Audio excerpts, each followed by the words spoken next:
కామారెడ్డి జిల్లా పిట్ల మండలంలో నూతన ఆసుపత్రి నిర్మాణానికి శంకుస్థాపన చేయడం హర్షించదగ్గ విషయమని ఎమ్మెల్యే హనుమంత్ షిండే తెలిపారు. పిట్ల మండలంలో మంత్రి హరీష్ రావు పర్యటించి అభివృద్ధి పనులను ప్రారంభించిన విషయం తెలిసిందే. ఈ నేపథ్యంలో ఎమ్మెల్యే మీడియాతో మాట్లాడారు.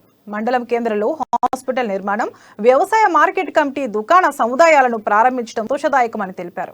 పిట్లం మండల ప్రజల తరపున మంత్రి హరీష్ రావుకు ప్రత్యేక కృతజ్ఞతలు తెలిపారు.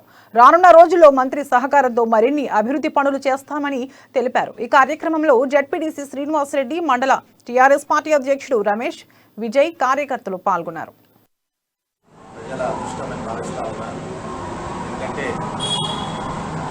చిరకాల కోరిక అయినటువంటి పిట్లం మరియు పక్కనే మొన్ననే మంజూరు చేసినటువంటి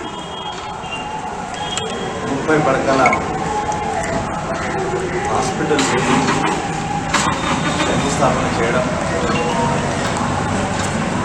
రూపాయలు 10,70,00,000.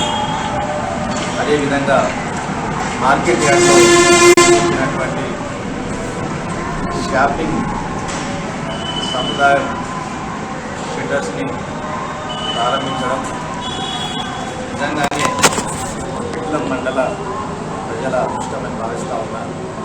ఎందుకంటే చిరకాల కోరిక అయినటువంటి పిట్లం మరియు పక్కనే ఉన్నటువంటి నారాయణఖేడ్ నియోజకవర్గ